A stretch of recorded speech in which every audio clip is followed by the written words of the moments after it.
Hey everyone, welcome to another episode from Ampro Engineering.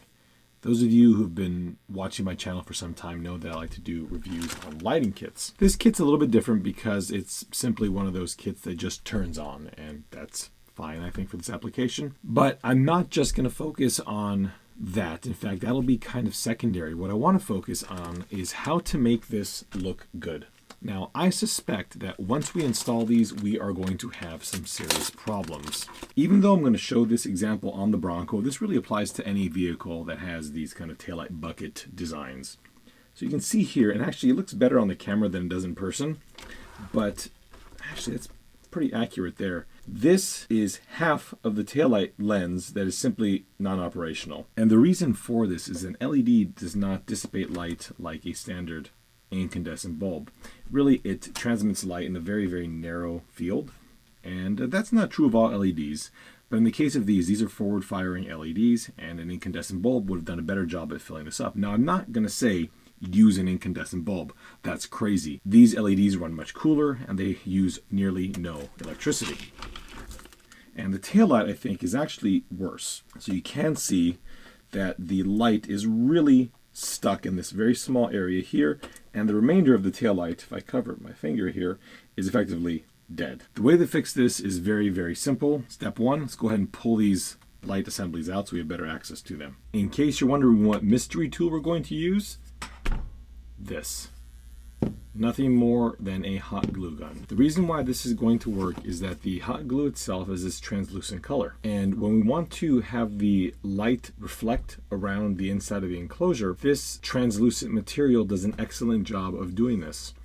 I very commonly use this to have an LED properly reflect its light so that it does not give a single dot of illumination, but a very uniform glow. But we can't just use the hot glue gun, we need some preparation. So let's get started with that. We're going to paint the inside of the bucket silver. This will allow the LED's light to be piped around in this bucket, bounce off the walls better, and illuminate more of it. Now, the problem here is that ideally this would be chrome. All I have is silver, so that's going to be close enough for me. Trust me, it's going to be very helpful anyway. I did the same with the side marker bezel as well. Now this works because the lens is tinted red. If the lens was not tinted red, then your taillight would look silver. You would then paint the back of the lens in a translucent red, and that would help give it that red effect when it's not on. Now, to prevent some light bleed, I'm going to also use some silver paint to paint the area around the reverse light, since I don't want that to light up red when I have the reverse lights turned on this truck. Now, even without illuminating these, just to show you the difference these make, the right one obviously has a silver backing and the left one does not. You can see how much darker that is and how much brighter that is. And of course, it depends on the look you're going for, but I'd like to have it a little more red. All of the taillight bezels have been painted in this silver paint, as have the side markers, and I went ahead and also painted the fronts of the front turn signals in silver on the PCB, as that is how the replacement lenses are set up. The lens just sits right on the PCB. Next, we're going to get the hot glue gun. Now that the paint is dried, I've gone ahead and installed the 3mm LED, and the reason I'm able to do this right now is because this panel, on the Bronco anyway, goes in from the inside. The taillight panels would be a little bit more difficult because this one goes on from the outside, so the LED has to be pushed in from the inside. This means that I'm going to have to fill this while attached to the body because it will bond the LED to the enclosure here. We can start with the easy one. What we're going to do is take our glue gun, and this is just regular hot glue stick, and what this does is it basically fills the void with a translucent plastic. Now, usually in the industry, we will mix what's called titanium dioxide into polycarbonate, something of around 0.02 to 0.05%, depending on how much fogginess you want or light dispersal. And this one acts just about as well as you can imagine. We'll do our best to show you what's happening. Make sure that you don't get it inside the holes for the lens, otherwise it'll be a heck of a lot harder to put the lens in. And don't worry if you get it on the edge, we can cut this off with a razor blade when it's all dry. So set it aside and let this cool off. And remember that the hot glue is incredibly hot, so if you're not used to this, you can burn yourself very, very easily. So please use caution. Once it is cured, you can see it's significantly foggier in here now. And we'll just take the razor blade and very lightly just kind of run it across the top. So I'm trying to do this looking through the viewfinder and it's next to impossible, so I'm just going to do my best and tidy it up off camera just to kind of smooth it all out. And if I am scraping off some of the silver, I can touch that up when I'm done. Okay, once that's clean enough, this is going to be the front side marker. We can take our lens and test fit it, and it should pop right on. And you can see that cosmetically, it looks basically the same. It might look a little bit lighter because we did paint the inside of it silver. I will now do this to the other three. Front will be done a little bit differently. We'll fill the void on this side here because it sits on the circuit board right here, which again I painted silver. And be careful if you're going to do this, because by definition metallic paint has metal flakes in it. So depending on how metallic it is, and if this was not already a coated PCB, it's possible to short components out. And once again, we're going to try and just kind of fill the void. And you just want to make sure that you don't get any air bubbles in here. I'm not going to go fill to the top because I want to make sure that it sinks a little bit so it does clear the PCB. There you go. For those of you who are thinking that this looks like resin, currently it does, and that's just because it's molten. The minute it cools, it will become translucent, and that's what we're looking for. And before we get started, I did want to just take a look at how the front looked before. Now the headlight, I'm okay with the hotspot because it's a headlight, but the turn signal you can see is simply a dot, and that's not okay. So hopefully we can make this a little bit better. So just some preliminary testing. If I cover up the area where the LED was, you still see that we have light. And I mean, although we still have a hotspot, and granted, I would say that despite the fact it looks very white on camera, although in person it's very red, the percentage of the brightness to the dimmer outer extremity is about the same. Let's go ahead and put the lens on it.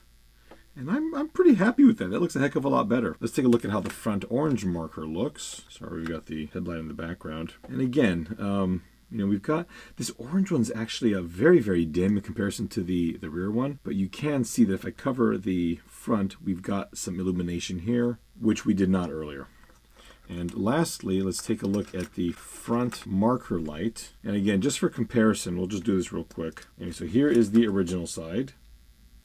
And we will compare that to the updated side here. And wow, that's actually a considerable difference. I'm surprised because there's very little depth with this one here. You know, however we can get this thing to better illuminate, they're simply going to add to the model's realism. So I'm pretty happy with that. As I mentioned before, the LED is installed from the inside while the panel is installed from the outside. So I've installed the LED in the car, put the panel on the car.